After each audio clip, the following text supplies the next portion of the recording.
అంటే మీకు ఇన్స్పిరేషన్ అంటే ఎవరు ఇచ్చారు అంటే ఈ ఫోక్లోకి రావాలి అనేసి ఎవరిని చూసి ఏ పాటను చూసి మీరు ఇన్స్పైర్ అయ్యారు? ఏ పాట అని కాదు కానీ ఎవరిని చూసి? ఎవరిని చూసాను కాకుండా ఇప్పుడు అప్పుడు సై టీవీలో సాంగ్స్ ఎక్కువ వస్తుండే, అందరు సింగర్ వర్షన్ పెట్టి సింగర్ వర్షన్ డిఫరెంట్ వేరియేషన్లో కూడా చేసిరు వాళ్ళు. అంటే మేము కూడా అట్లా ఉండాలి, నేను కూడా అట్లా పోవాలి, అంటే నా దగ్గర సాంగ్స్ ఉన్నాయి కదా అని అనుకున్నా. కానీ ఇంకా నేను వదిలేసుకున్నా, ఇంకా వద్దు నాకు ఇది నేను వాడని కానీ వదిలేసుకున్నప్పుడు మా ఆయన వద్దొద్దు అట్లా అన్నకు నువ్వు పాడతావని చెప్పి అసలు నేను ఇక వదిలేసుకున్నా. ఆయననే నన్ను సపోర్ట్ చేసి తీసుకొచ్చింది నిజానికి. గ్రేట్. సింగర్ వర్షన్లో చూసి అంటే పాట పాడి ఆల్బమ్ సాంగ్స్ లో వేరే వాళ్ళు కనబడుతుండే అప్పుడు క్యాసెట్లు సీడీలు ఉన్నప్పుడు. ఇప్పుడు మనం మొబైల్ పట్టుకున్నామంటే సింగర్ వర్షన్ కూడా వస్తుంది, అంటే పాడిన వాళ్ళు కనబడకుండా ఉండే అప్పుడు ఉండే అవన్నీ.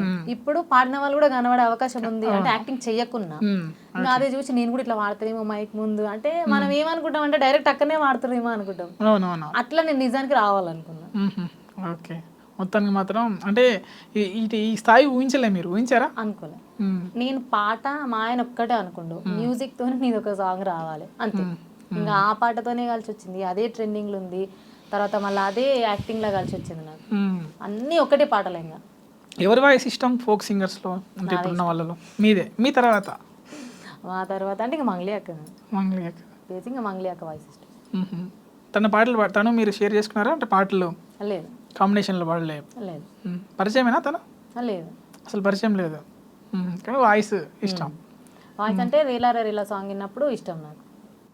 పాడండి ఆ పాట. రేలారే రేలారే నీళ్ళల్లో నిప్పల్లే వచ్చింది నిజమల్లే పడి లేచి నిలిచే రణములో నా తెలంగాణ లేచి నిలిచి గెలిచే రణములో.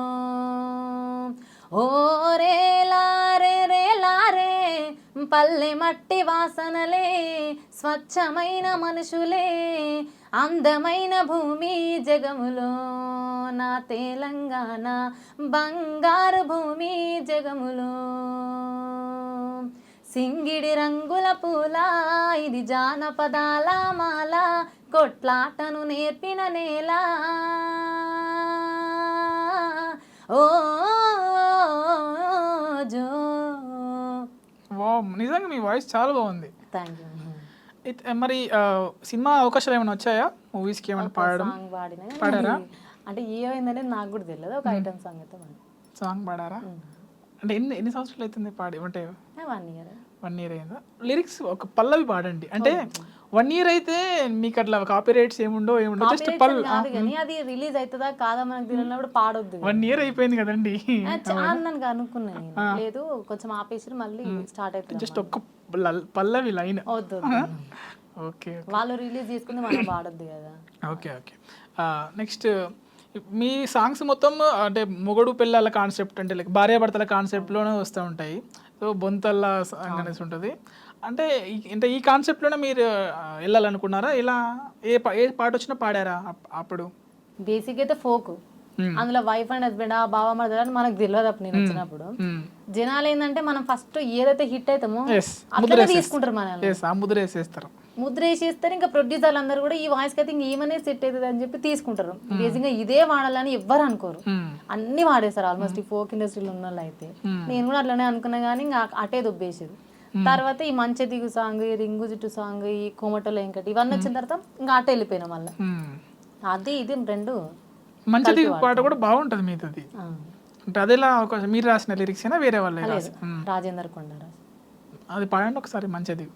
మంగళారము నాడు మా వాళ్ళు వస్తారు, మంగళారము నాడు మా వాళ్ళు వస్తారు, తోవ కడ్డామొచ్చి తోలుకపోవో మంచేదిగు మహారాజా హంస మాటలాడుమా మంచేదిగు మహారాజా హంస మాటలాడుమా. ఓకే. బొంతల్ల సాంగ్ కూడా బాగానే ఉంటుంది మీది. అది నేను సేకరించుకున్న సాంగ్. మిగతా లిరిక్స్ అన్ని ప్రసాద్ రాసి. దానికి ఎలా ఉండే ఫస్ట్ లిరిక్స్? సేకరించినప్పుడు మొత్తం అంటే నాకు అంతవరకే ఇచ్చిండు మా డాడీ. బొంతల నా బొంత చిత్తారి బొంత నా బొంత నాకే పోయి కాడ అంత అంతే ఇచ్చిండు.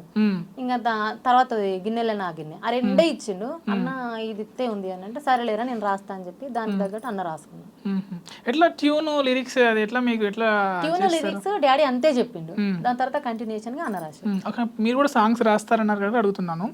ట్యూన్ తో పాటు మీరు లిరిక్స్ రాసుకుంటారా లేదు ఎట్లా?